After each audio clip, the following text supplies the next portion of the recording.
¿Qué tal, amigos? Hoy es 28 de diciembre del año 2018 y nos encontramos aquí en Teuchitlán, en la zona sagrada de Huachimontones, para hacer una grabación que va a ser un interludio para la entrevista con el doctor José María Muria. Hoy vamos a hablar de la cultura y la relación que la cultura tiene con el lenguaje. Es importante decir que el lenguaje es el conjunto de signos lingüísticos que unidos entre sí conforman un código de comunicación entre un grupo humano. Este conjunto de signos lingüísticos que conforman este código captan en su esencia, tanto en su significado como en sus significantes, los diferentes símbolos que conforman a una cultura. Estamos pensando en aquellos símbolos que son importantes y que generan imágenes mentales que reflejan el comportamiento y la vida social de un grupo determinado. La cultura, por su parte, es aquel momento en donde el ser humano transforma la naturaleza para servirse de ella. Transformar la naturaleza en un arma, en una herramienta, en un utensilio que le es útil a la persona, al ser humano, para su sobrevivencia, ya sea para la caza, ya sea para la recolección, o para la preparación de alguna indumentaria personal que le cubra de las inclemencias del tiempo. En ese momento el ser humano transforma a la naturaleza. Esta transformación de la naturaleza da dos productos de cultura. Por una parte, la cultura tangible, que es el objeto que el ser humano ha trabajado, y por otra parte, la cultura intangible. Esto es, los conocimientos que el ser humano tiene que tener para poder desarrollar aquellas herramientas o para poder darle el uso adecuado a aquellas herramientas y generar el producto que le es necesario. De esta manera, la cultura empieza a generar transformación en la naturaleza, que a su vez es una transformación también en el ser humano. El trabajo manual para la implementación de la herramienta, el trabajo manual para el desarrollo de la habilidad que se requiere adquirir, es un estímulo al cerebro mismo para que éste se desarrolle en un continuo que da paso a la evolución del cerebro. La primera naturaleza, la naturaleza biológica del ser humano, está marcada por el desarrollo evolutivo que las condiciones externas le van imponiendo al ser humano para que éste se desarrolle. Esta naturaleza evolutiva, eminentemente biológica, tiene que ver con la marcha, tiene que ver con la bipedestación, tiene que ver, por una parte, con la separación del pulgar para que éste pueda tomar objetos, aprehender objetos y utilizarlos, pero por otra parte, en las extremidades inferiores, el dedo pulgar de los pies empieza a reunirse, a juntarse con los dedos del pie, generando una mejor palanca para la movilidad, para la marcha, para el desplazamiento, factor importante en la sobrevivencia del ser humano. Estos factores eminentemente biológicos conforman la naturaleza biológica del hombre. Con el trabajo humano, con la experiencia de trabajar, de desarrollar, del uso de herramientas, con la capacidad de imaginar, esto es un factor importante dentro de la cultura, se estimula el desarrollo de los lóbulos frontales en el ser humano, llevando de esta manera a la evolución misma del hombre. El hombre transforma la naturaleza transforma al hombre, y en ese proceso dialéctico la cultura va generando una segunda naturaleza del ser humano. Sin embargo, el trabajo con herramientas, con instrumentos, la capacidad de imaginación, la percepción del entorno, para que el hombre, una vez entendiendo esa percepción del entorno, le genere una cantidad de significados que le replican en la memoria el espacio en donde se encuentra viviendo.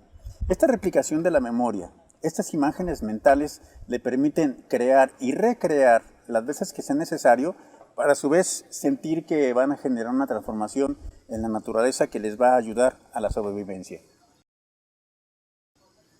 La cultura fáctica, la cultura tangible, son entonces los instrumentos que el ser humano está desarrollando para la adquisición de una nueva forma de vida, de una mejor calidad de vida en el entorno que le rodea. La cultura intangible, dijimos, es el conocimiento que para ello se requiere. Cuando se va a transmitir esta cultura de una generación a otra o de una persona a otra, es menester el desarrollo del lenguaje.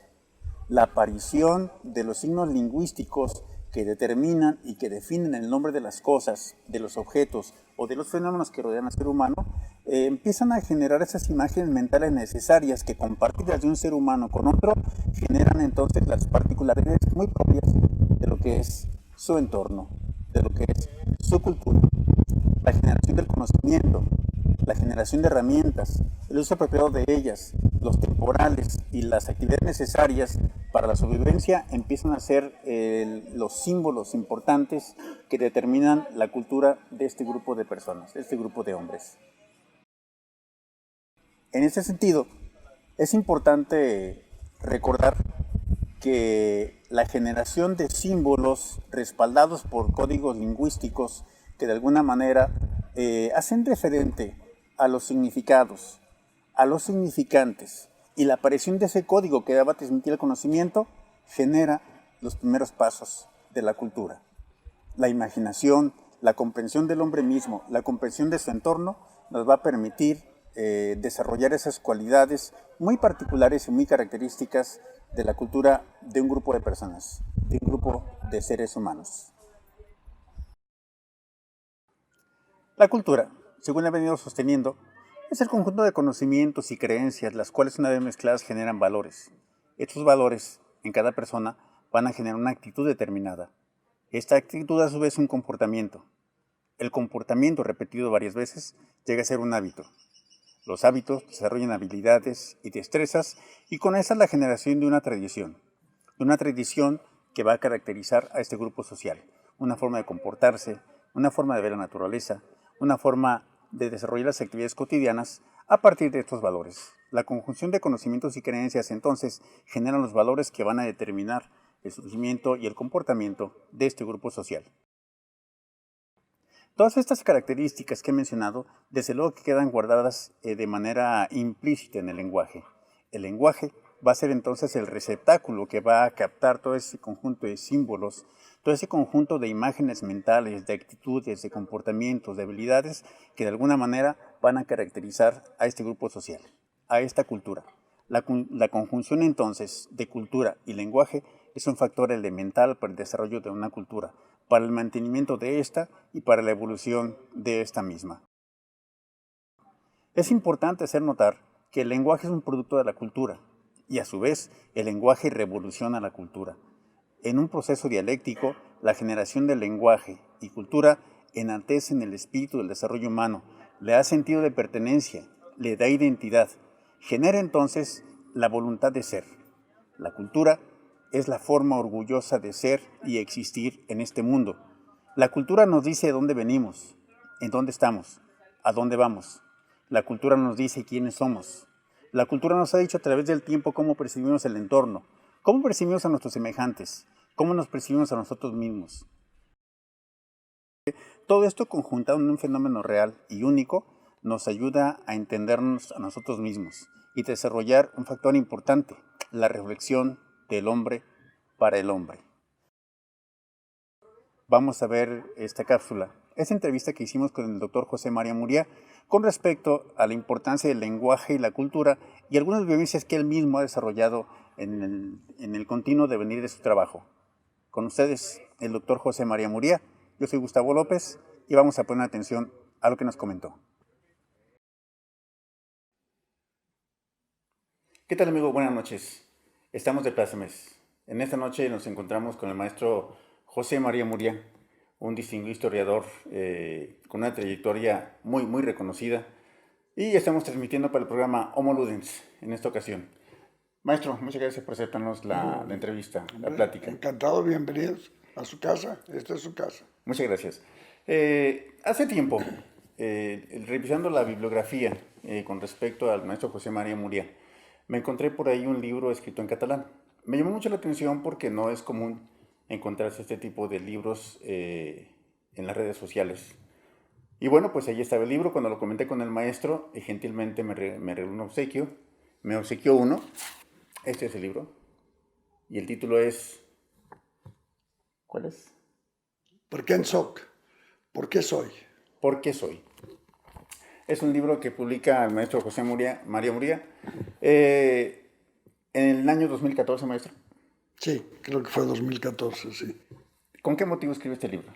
Pues es un libro que lo provocó el editor. Hay un editor amigo mío que viene todos los años a la feria del libro y aquí lo conocí. De hecho, es un editor muy entusiasta y me cae muy bien porque, en fin, yo como jalisciense soy anticentralista y ese señor tiene su editorial de libros en catalán y en español y no la tiene ni en Madrid ni en Barcelona, la tiene en una ciudad que se llama Lleida, que es la capital más pequeña de Cataluña, de las 4 provincias catalanas. Y ahí ha construido una editorial que es de las más importantes de Cataluña. Y bueno, pues a la vuelta y vuelta aquí a la Feria del Libro, pues hemos hecho una buena amistad. Cuando alguna vez he tenido la oportunidad de viajar por la península ibérica, de ir a Cataluña, que pues he tenido la fortuna de poder ir varias veces a dar conferencias y esas cosas que hacemos los académicos. No sé si sirven para algo, pero bueno, nosotros las hacemos con mucho entusiasmo. Y un día contando, las pláticas que tenemos, allá cenamos, tomamos la copa, etc. Un día me dice, oye, me has contado muchas cosas de lo que ha sido tu vida en México en relación a Cataluña. Digo, pues sí, mira, yo, como tú sabes, soy mexicano, nací en México, he vivido toda mi vida en México, he estudiado la historia de México y la he hecho mía. Soy de los pocos que tiene conocimientos relativamente amplios no solo del español que hablamos en México, sino de alguna de las lenguas originales de México, náhuatl, y en fin, pero mi familia es originaria de Cataluña y muy catalana, fueron siempre todos mis parientes, ya todos fallecidos, por supuesto, y bueno, pues uno tiene derecho y yo creo que la obligación también, de respetar sus raíces.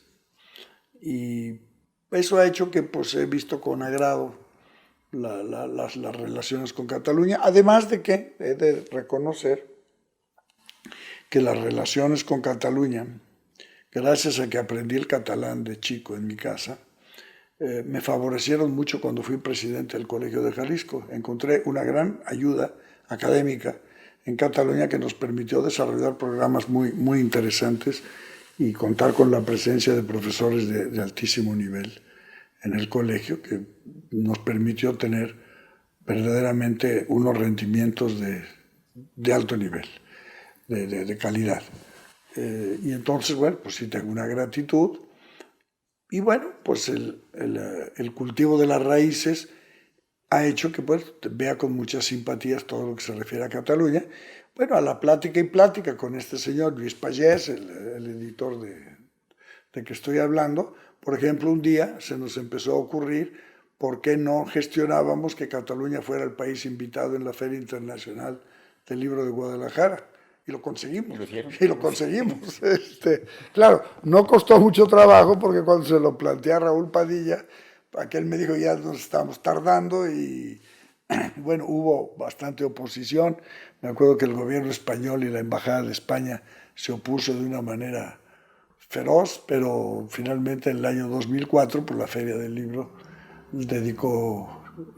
homenajeó a cultura como cultura homenajeada o cultura invitada, así como ahora va a ser Portugal, pues en aquella ocasión le tocó a... Y de hecho, maestro, el libro se presentó en esa feria, ¿no? No, este libro se hizo mucho después, este libro se hizo en 2014. Lo que pasa es que, pues, bueno, la amistad se consolidó y a la plática y un día le contaba una anécdota, otro día le contaba otra cosa, y me decía, entonces me empezó a decir, José María, deberías de escribir todas estas cosas. ¿Por qué un señor que es mexicano tiene tanta fuerza en él la cultura catalana y la importancia política de Cataluña y el anhelo libertario de Cataluña? Bueno, pues algún día lo hacemos, algún día lo haremos, sí, podríamos hacer un libro, lo platicamos, etc. Y un buen día, esta cuestión que ahora ya está en el ánimo de medio mundo, de que Cataluña quiere ser un país independiente, a lo que yo creo que tiene derecho como cualquier país, El derecho de autodeterminación de los pueblos es uno de los preceptos que tenía la política exterior mexicana. Ya la perdimos ahora en los últimos sexenios, que en este sentido han sido un verdadero desastre. Pero pues yo me crié en un México que tenía el precepto de Genaro Estrada de la autodeterminación de los pueblos como una regla sagrada. Incluso cuando trabajé en relaciones exteriores, pues era uno de los elementos fundamentales que normaban nuestra conducta con el exterior. En fin, digo, bueno, pues a lo mejor algún día puede servir. Y un buen día me habló por teléfono, me acuerdo, estaba yo aquí en la mañana en mi casa, no era esta todavía, y me dice, José María, llegó la hora. Y yo como que de repente dije, bueno, pues me volteé a ver el reloj, ¿qué trae este loco? Porque sabía que me hablaba desde Lleida, desde Cataluña. Y dice, llegó la hora de hacer tu libro. Lo necesitamos ya. Esto de aquí se está calentando, la gente se está entusiasmando con la idea de la separación de España, entonces caería muy bien un libro tuyo, con tu punto de vista, donde diga por qué simpatizas con la independencia de Cataluña. Este libro, maestro, sin duda le abre la posibilidad a decir quién soy. Y yo quiero decirle a nuestros amigos de Morudens que este libro tiene un título muy original. No es precisamente quién soy, es por qué soy. Claro, por qué soy. Es importante. Esa es la idea, es explicar por qué un historiador mexicano, pues eventualmente, como en la propia carátula del libro queda claro, alguien con mala intención, nunca falta, allá en Cataluña dice, oye, ese título tuyo pues es un poco raro, ¿no? ¿Qué quiere decir ese por qué soy? ¿Por qué soy qué? Y dijo, Reina, la portada es clave.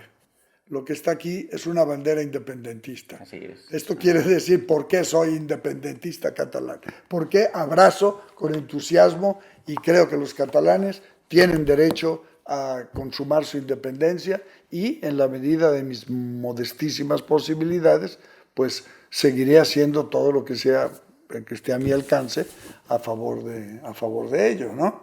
Y bueno, se hizo el libro, que lo hice un poco a la carrera, lo hice en una Semana Santa de 2014, si no me falla la memoria. En una Semana Santa. Bueno, Semana Santa y Pascua, porque acuérdate que en Guadalajara, para nosotros la Semana Santa tiene 15 días, ¿verdad? Sí. Cosa que en otros lugares no entienden muy bien. Y entonces sí, en 15 días me senté a escribir, como que agarré inspiración, es época que no te distraen mucho, etcétera. Y bueno, me salió un texto ahí de, pues, no sé, no son muchas páginas. Fui explicando, pues, un poco mi vida en función de este sentido. No salió mal el libro, tuvo cierto éxito. Luego hice un viaje a Cataluña. Como Cataluña es un país en donde hay lectores en muchas partes, desgraciadamente, a diferencia de México, en donde, bueno, si vamos a ciertos pueblos a presentar un libro, no se nos van a parar ni las moscas porque pues, la gente no lee. ¿Cuántos pueblos hay en México y en Jalisco que no tienen ni librería? Así es. No, Cataluña es un país que la población lee en todas partes. Entonces, presentar un libro en Cataluña es pesadito, porque tienes que ir a muchas partes. Ahora, para mí fue muy interesante también, porque hice una especie de gira artística. Me hacía yo la broma de que era yo presentador de La Legua, ¿verdad? Íbamos casi de pueblo en pueblo presentando el libro, una noche aquí, otra noche allá. Y bueno, el editor encantado de la vida, porque siempre vendía una buena dotación. Por supuesto que nunca percibí ni quise cobrar un solo peso Se percibe que en este libro, maestro, hay mucha pasión. Hay pasión, no es un libro analítico, no es el libro de un historiador que pone notas a pie de página y todo lo mide muy bien. Es algo así que salió a chorro. Les comento, amigos, en programas anteriores se había comentado que el maestro tuvo bien obsequiarme el libro y que, para mi sorpresa, nunca había tenido contacto con el catalán, lo pude leer. Las ideas importantes las pude rescatar. Y yo quisiera platicar con el maestro una de las ideas más importantes que, a mi punto de vista, se presenta en el libro, la santísima dualidad. Maestro, ¿qué es la santísima dualidad? No es idea mía, me estoy pirateando un tema de mi papá que ya falleció hace muchos años, entonces supongo que no se enojaría, sino yo creo que más bien estaría contento de que me hubiera yo apropiado de su idea. Sí, es esa idea de que el hecho de tener un origen pues diferente al de la mayor parte de mis paisanos, de los mexicanos, pues no me tiene por qué convertir en un elemento peligroso. Quiero decir, es perfectamente posible querer dos idiomas, querer dos culturas. Yo todavía diría que entre más culturas tenga acceso una persona, mejor, se abren los horizontes. En mi caso personal, insisto, incluso para todo fin práctico, la cultura catalana me favoreció muchísimo cuando trabajé de presidente del Colegio de Jalisco y en otras ocasiones. O sea, el mundo es ancho y ofrece experiencias muy ricas por todas partes, y poder adentrarte a otra cultura, pues yo creo que es rico. Pero eso implica también compromisos. O sea, participar de otra cultura, pues implica un compromiso emocional también, ¿no? Entonces, pues sí, hay una especie de santísima dualidad. Mi papá lo manejó un poco, pues, no un poco jugando con la idea de la Trinidad, ¿no? Pero también inspirado un poco en la cultura prehispánica, que en el fondo la religión prehispánica es una religión que cultiva la dualidad. Ometeotl, el señor sí. Dos, que es Omecíhuatl, dos mujer, Ometecuhtli, que es dos hombre, etc. O sea, y en muchos sentidos somos duales, ¿no? Algunos hasta porque tienen dos mujeres. ¿Usted recordaba a Ometeotl, que le va a sonar muy familiar? Bueno, claro, dos conejos, ¿verdad? Que es una fecha importantísima para la cultura prehispánica. En fin, el dos, el Ome, que significa dos en náhuatl, aparece por todas partes, porque sí tiene esa idea de que todo tiene dos caras, ¿no? Entonces, bueno, pues la expresión esa de la santísima dualidad, no la santísima Trinidad, sino la santísima dualidad, pues es algo que existe.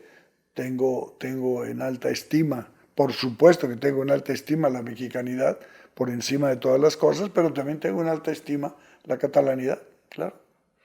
Nos habló, maestro, ya de la importancia de la cultura. Era una pregunta que tenía aquí en tinta, pero usted ya nos las platicó. Ahora platíqueme la importancia del lenguaje, porque su lengua materna es el español. Sí, claro. Y aprende a manera de segunda lengua, pero directamente de su familia, el catalán. Sí. La importancia del lenguaje, maestro. Bueno, a ver, León Portilla, mi maestro querido, gran defensor de las lenguas indígenas, tiene un poema precioso que habla de cuando se muere una lengua.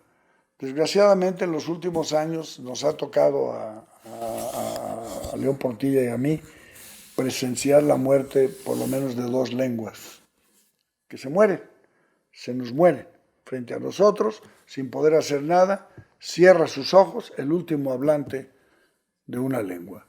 Y eso a León Portilla, bueno, y a mí también, nomás que yo no tengo su talento, es algo que le impresiona mucho. Y tiene un poema que además lo tiene en náhuatl también, cuando se muere una lengua, que es todo lo que se pierde cuando se muere una lengua. ¿Por qué? Porque una lengua pues es un horizonte de ideas, es un horizonte de cultura, es algo que enriquece. Yo creo que deberíamos de ser más duros en el aprendizaje de la lengua materna.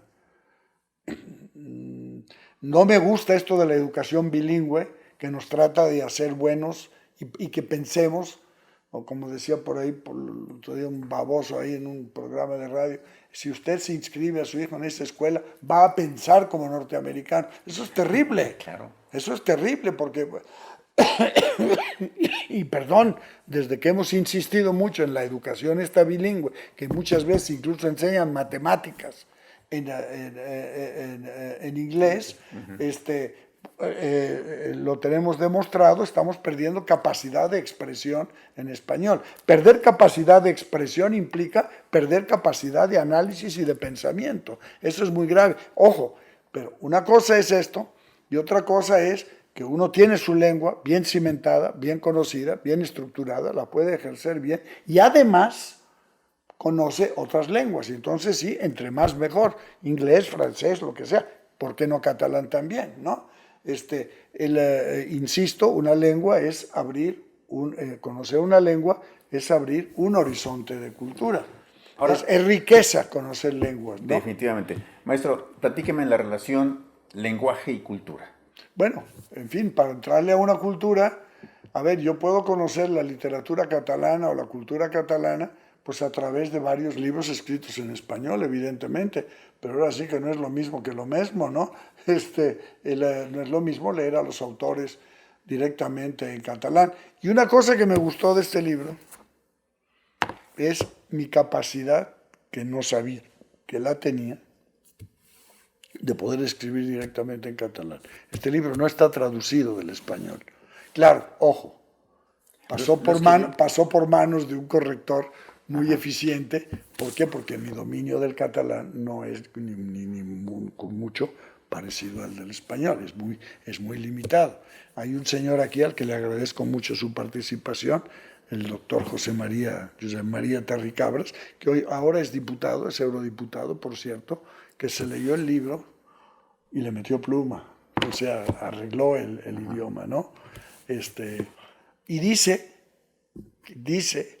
que porque este título tiene una cualidad que se está perdiendo incluso en el catalán moderno, es porque dice, ¿por qué soy? Pero en realidad hay una palabra incluida, ¿por qué en soc? Es decir, ¿por qué lo soy? Que es una fórmula que se está perdiendo. Ahora, un joven catalán quizá hoy día diría, ¿por qué soc? ¿Por qué soy? No, el en quiere decir algo así como, ¿por qué lo soy? ¿No? En fin, y entonces le encantó y dice que cuando vio el original, porque le pedí que hiciera el prólogo, pues no tan solo hizo el prólogo, sino que lo regresó lleno de correcciones. O sea que en parte es coautor del asunto, ¿no? Pero de cualquier manera la expresión sí fue directa. Eso fue un reto que me hice, ¿no? Tengo que hacer el esfuerzo para escribir directamente en catalán, porque pues, una traducción quizás se va a perder a la hora de traducir el sentimiento que pueda tener, que es algo que me dijeron muchos de los que leyeron el libro. Quizá el libro pues, no dice nada nuevo en cuanto a la cultura catalana, al desarrollo político catalán, dice, pero es un libro que tiene mucho sentimiento. Así es. Es notorio, es notorio la pasión. Incluso una señora un día me abrazó y me dijo, su libro me hizo llorar. Yo no lo abracé, maestro, pero también me hizo llorar.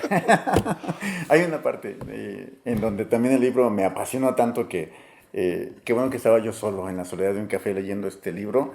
Y sí, ¿por qué no? Rodaban un par de lágrimas. Vamos a un corte. Este es el programa Homo Ludens y estamos en la red de publicaciones académicas, culturales y científicas para que escuchen las concepciones, las ideas plasmadas por el doctor José María Muriá en este libro, ¿por qué soy? ¿Por qué lo soy? Un corte.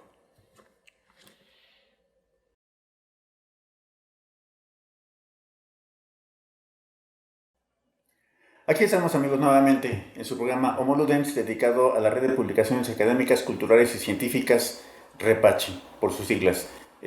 Paradémonos con los comentarios del doctor José María Muriá, quien nos acaba de comentar, el maestro ha sido invitado, ha sido nombrado para formar parte de la Academia Mexicana de la Lengua. Maestro, ¿cuándo va a ser este evento? El 29, bueno, según me dijeron ya soy, porque ya el pleno de la academia ya me eligió por unanimidad. Eso fue una gran satisfacción. Pero bueno, el día 29 va a ser la ceremonia formal en la que, bueno, pues me van a dar el diploma, me van a dar mi medallita y voy a leer un discurso que también pues va a salir un poco la ferocidad jalisciense ahí en el tema que escogí. Es un tema jalisciense, muy jalisciense, pero con alguna peculiaridad también que se sale un poco de las normas del lenguaje, de la lengua española. Casi por naturaleza usted se sale de la norma, maestro. Bueno, eso es una diversión que uno tiene, sí, sí, eso es cierto. Sí, el tema va a ser la palabra charro. Charro. Charro, de dónde viene la palabra, etcétera. Bastante interesante. Yo espero que sí. Yo creo que hizo un trabajo de investigación bastante cuidadoso sobre el uso de la palabra, la llegada a México, en fin, cosa curiosa de los tres grandes elementos que forman la fortaleza emocional e identitaria de Jalisco, el mariachi, el tequila y el charro. El charro es la única palabra que no es náhuatl. Mariachi sí es náhuatl. Sí, cómo no. Hasta donde yo he leído, Bueno, hablan del francés. no, no, no, no. Lo único que tenemos muy claro de la palabra mariachi es que no viene del francés. ¿Eh? Nada que ver con lo de mariage. ¿No? Entonces, no, nada que ver, nada que ver. En 1823, cuando todavía no había venido, yo creo que ningún francés ya se habla de un rancho que se llama Mariachi en el territorio del séptimo cantón de Jalisco. Ahí está en la estadística de Victoriano Roa. Y luego en 1828 encontramos en el archivo de notarías de Tepic una herencia que heredan dos mariachis, que quiere decir es una tarima de un tronco de un árbol al que le llamaban mariachi.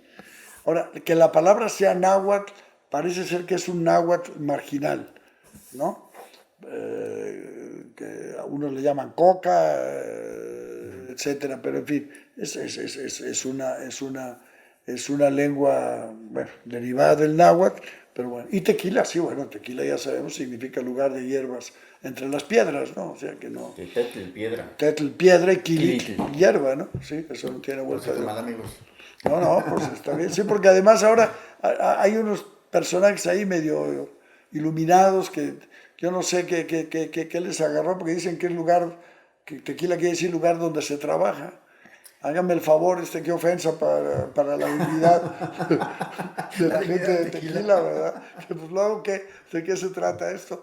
No, además, a ver, nunca se le pone el nombre a un lugar de una cosa así, pues los nombres de los pueblos tienen relación con la geografía. A Totonilco, lugar de agua caliente, a Temajac, donde el agua se divide entre las piedras, etcétera. No, en fin, eso del lugar donde se trabaja es una... Aparte que es forzadísimo, porque dice que viene de tequio, del tequio, que es lo que se le pagaba al trabajador en la época colonial, pero de tequio a tequila... pues, no, están perdidos. Hay por ahí un verbo en agua del tequis. Bueno, sí. Sí, bueno, no, la palabra sí, pero tequila es clarísimo, viene de tetl, piedra, y quilit, hierba. Todos hemos oído hablar del quelite. Así es. Pues sí, A propósito, maestro, creo que fue en este libro que leí ese concepto que usted tiene en español y decía algo parecido a esto. Yo hablo el mejor español de todos los existentes, algo parecido a eso, y no porque sea de España, sino porque hablo el español de México. Claro, es el mío. Es un México, es un español enriquecido. Y por eso, porque es el mejor, porque es el mío, porque es el de mi país. Y claro, ahora, lo que sí es cierto es que nosotros tenemos una mayor riqueza de vocabulario justamente por la incorporación de palabras que provienen de las muchas lenguas indígenas mexicanas. Y por el solo hecho de que se usen en México, yo creo que pues tienen que ser consideradas como mexicanas. Y si las usamos cuando hablamos español, pues son palabras que les guste o no les guste, les cuadre o no les cuadre, tienen que formar parte del español, por lo menos del que hablamos en México. Ya si en otros lugares no los quieren reconocer, problema de ellos. Pero, ojo, por alguna razón la literatura latinoamericana, que normalmente la más brillante es la que proviene de países con raíces indígenas, pues tiene mucha más fortaleza ahora que la literatura española de España, ¿no? Ellos siguen aferrados a que nosotros hablamos el castellano, ¿no? Incluso me regañan, dice, tú no hablas español, tú hablas castellano. Castellano es tu abuela. A mí no me vas a explicar. Pues bueno, no, y además, el castellano es una lengua muy concreta, es el origen del español que hablamos, pero lo que hablamos nosotros en América desborda pero con creces el castellano. Es enormemente más rico y además tiene una serie de variables fonéticas muy importantes, ¿no? Es muy diferente. Le pusimos español y pues se le quedó español, pero quizá podríamos hasta encontrarle otro nombre.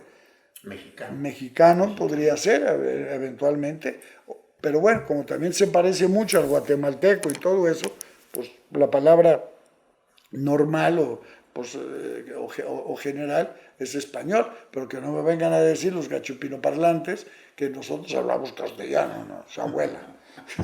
Maestro, siempre nos platica un acontecimiento que me sorprendió y me encantó. En aquellos tiempos, amigos, era yo un mexicanista muy entusiasmado. Se iba a llevar una celebración del encuentro decían los españoles, la conquista de América. El descubrimiento de América. Descubrimiento Sí, de no, América. eso es algo que lo zumbaron en la escuela hasta el hartazgo. Sí. Y resulta que cuando se anunció el gran evento le habían cambiado el nombre, no había tal descubrimiento. Y tiempo después tendría el gusto de conocer a uno de los partícipes, a uno de las personas que transformaron esta idea y llevaron algo más justo, algo más equilibrado, algo más humano, el concepto. Maestro. El encuentro de dos mundos. Dos cosas, cuando vino a la convocatoria y tuve el honor de formar parte de la Comisión Mexicana, entonces vivía yo en México, Miguel León Portilla fue nombrado presidente y me nombró secretario técnico de la comisión. Pues lo primero que se hizo fue pensar si íbamos a aceptar la invitación para celebrar el 5º centenario del descubrimiento de América. Porque ya primero la palabra celebrar ya nos golpeaba. Le vamos a decir a los mexicanos que vamos a hacer una fiesta para celebrar y festejar que hace 500 años vinieron y te rompieron toda la maceta. Es un poco grueso. Tampoco se puede negar, como algunas gentes proponían, tampoco se puede negar el fenómeno del encuentro con el mundo europeo. Hablamos español y nuestra cultura es pues muy europea y todo eso, pero de eso a decir vamos a negar la existencia de, no, bueno, por el amor de Dios, entonces lo de la fiesta, nada. Y luego lo del descubrimiento tampoco nos gustaba mucho porque aquí había algo importante. Yo recuerdo que, por ejemplo, en un día en República Dominicana nos llevaron a un lugar que se llama La Isabela a hacerle un homenaje a la primera ciudad del Nuevo Mundo, decían ellos. La primera ciudad del Nuevo Mundo eran 3 muretes que no llevaban a 20 centímetros de altura y un canalito. Entonces León Portilla le dieron el micrófono, no, pues les ahogó la fiesta, porque dice, bueno, a mí me encanta que estemos aquí celebrando este lugar, además la historia dominicana es una cosa, República Dominicana, tenemos que... Pero a mí pensar en la ciudad esto que estoy viendo aquí, comparado con Chichén Itzá, Teotihuacán, Machu Picchu, Tikal, etcétera, etcétera, y les hacía una descripción y todo eso, pues aquellos sí son ciudades, ¿verdad? O sea, ¿qué es eso de la primera ciudad del Nuevo Mundo? Astronómicamente construidas. Bueno, ¿no? por supuesto, y además, bueno, y la cultura, etcétera, bueno. Y entramos en un pleito que duró 2 años muy fuertes, nos agarramos del chongo con la Comisión Española sobre todo, y la ganamos.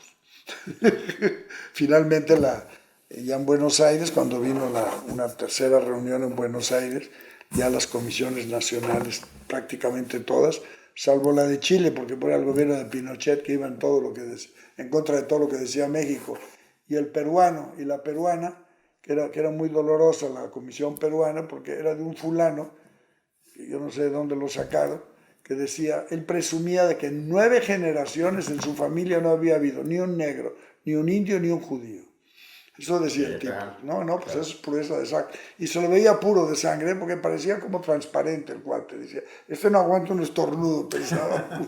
Pero bueno, un tal Miró Quesada. Pero bueno, finalmente se ganó. Ese fue un pleito que se ganó. Y me acuerdo que cuando decidimos eso fue muy divertido y recibí una buena lección. Cuando decidimos en una reunión que hubo ahí en la Secretaría de Relaciones Exteriores, eran Bernardo Sepúlveda, Jesús Reyes Heroles, Miguel León Portilla y este servidor, que pero yo era el amanuense, ¿no? Pero bueno, también opinaba. Y entonces sacamos la idea esta, que íbamos a hablar, nosotros íbamos a sostener la idea del encuentro, conmemorar el encuentro de dos mundos. Fui a la casa, busqué, y resulta que en un artículo de la revista Etcétera, que dirigía el maestro Alberto Navarro Sánchez, escribió una vez un artículo sobre el descubrimiento de América, que decía que a mí eso de descubrimiento no me gustaba, que yo creo que más bien se habían encontrado. Y entonces le saqué fotocopia y se lo mandé a Reyes Heroles y a León Portilla como diciendo, yo ya, en 1961, 62 yo ya andaba en eso. León Portilla me habló por teléfono y me dice, léete el prólogo de La visión de los vencidos de 1958. No, pues ahí hablaba del encuentro.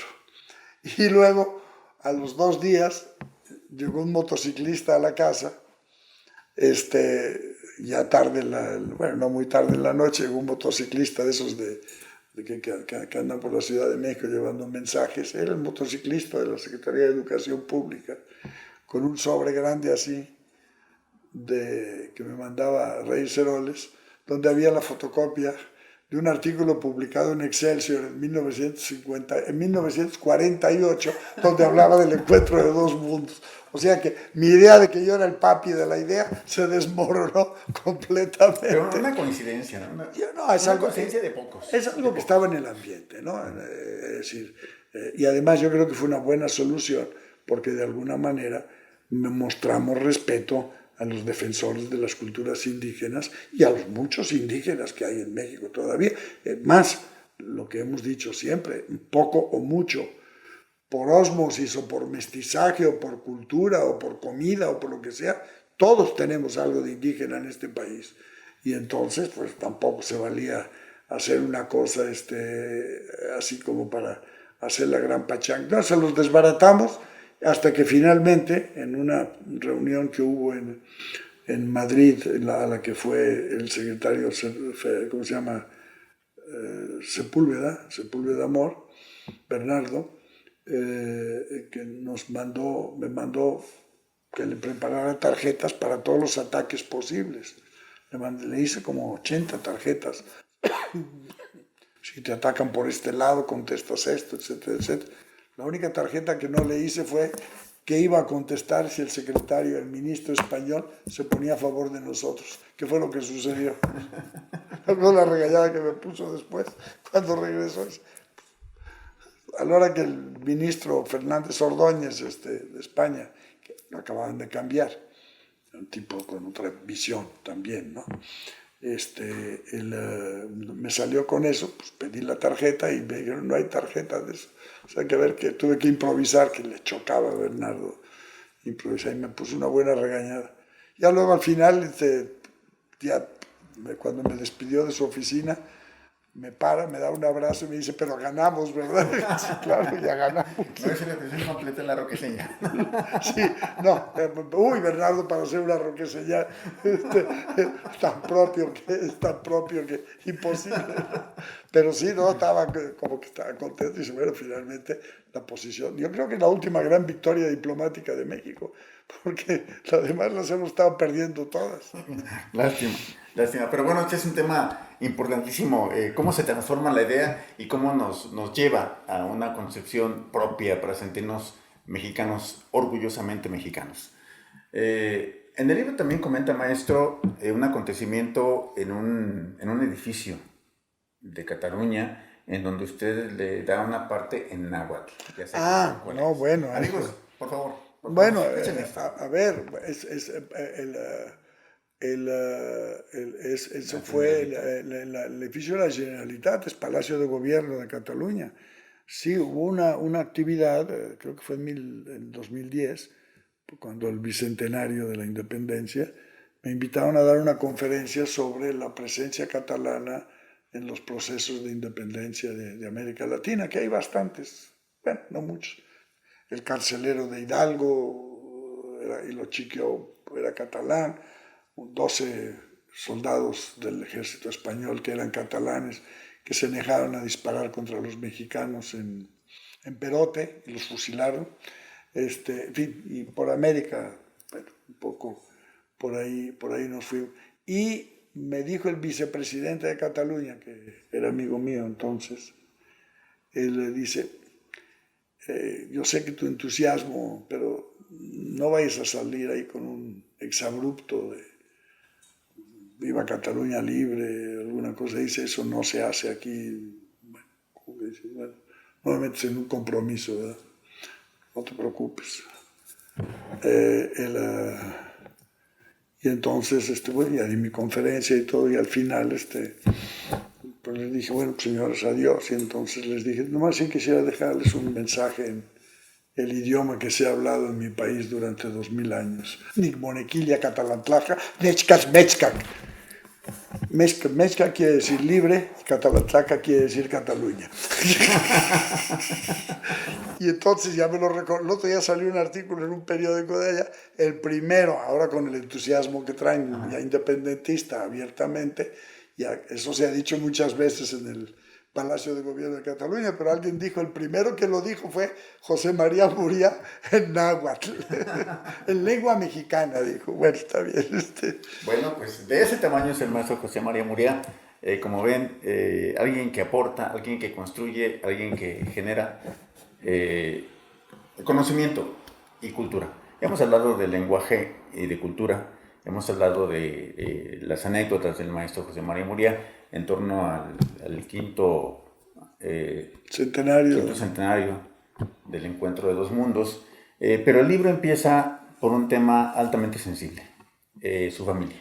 Usted está platicando en el libro sobre cómo es la relación con su papá, en donde su papá sigue con la actividad y usted está obligado a escribir, a leer. ¿Cómo está el asunto, maestro? Bueno, la verdad que mi papá nunca me obligó a... En algunos casos sí, creo que fue contraproducente. Mi papá nunca me obligó ni a hablar ni a escribir en catalán. El catalán como que se dio medio de natural en mi familia porque pues era el idioma que hablaba mi papá y mi mamá y el idioma en el que nos hablaban a nosotros. Cuando estábamos solos, por supuesto, cuando había alguien se hablaba en español, ¿no? Pero un día me acuerdo que eso sí fue muy... El viejo marrullero ya se la sabía. Dice, un día que llovía, yo quería ver la televisión, estaba loco con la televisión en ese tiempo, era de todavía las televisiones, todavía no había llegado la televisión a Guadalajara. Cuando sucedió esto, vivíamos en México, unos años que vivimos en México, antes de volver, y resulta que en la televisión lo único que pasaban eran toros, era una corrida de toros, que a mi familia le choca y a mí también. No sé, respeto mucho a los amantes de la fiesta brava, pero a mí no me gusta. Bueno, y entonces llovía, además, entonces mi papá, mira, vamos a hacer tu árbol genealógico, dice. Ya agarró un papel y empezó a decir, a ver, ya le digo, ay mamá, ayúdanos con tus abuelos, y ya fuimos sacando el papás, bueno, los apellidos de ellos, de sus papás, de sus abuelos. Total que llegó, en algunos casos más arriba, en otros no tanto, pero entonces ya luego, y el muy miserable ya luego se queda viendo el panorama y dice, no hay ningún apellido español aquí, ¿verdad? Todos son catalanes. O sea, un poco diciendo, no, eres de pura cepa, ¿no? Dije, bueno, no sé, en ese momento no agarré mucho el hilo de lo que pretendía, luego ya lo entendí mejor, porque estaba yo bastante chavo. Pero, bueno, pues es la realidad. Ahora, como lo digo, yo nací en la Ciudad de México cuando acababan de llegar, poco antes de trasladarnos a Guadalajara. Ellos acababan de llegar saliendo de la debacle de medio chiripa, lograron llegar a México. Pero bueno, nací allá, entonces soy, y lo digo con mucho orgullo, el primer mexicano y el mejor de mi familia. Lo del mejor a los primos no les gusta mucho, pero para hacerlos enojar se los digo, porque también la verdad es que mis parientes son muy mexicanistas todos. Es algo de esta familia, porque cosa que no se da en todas, Desgraciadamente, entre los que vinieron exiliados, ha habido gentes que no han sido muy respetuosos ni agradecidos con lo que hizo este país por ellos. Y eso es feo. Pero bueno, te puedo decir con orgullo que en mi familia no es así. Pues esta es una conversación con el maestro José María Muria, con el doctor José María Muria. Me siento muy halagado que nos haya recibido, doctor. Muchas gracias. Hay muchas cosas que platicar del doctor. Ojalá un día tengamos la oportunidad de platicar, por ejemplo, este periplo que pasa su familia para llegar a México y ese sentido de agradecimiento que el maestro Muria y su familia le tienen hacia este país. En muchas ocasiones lo ha expresado en diferentes foros. Ojalá Homo Ludens pueda disfrutar de esta pasión.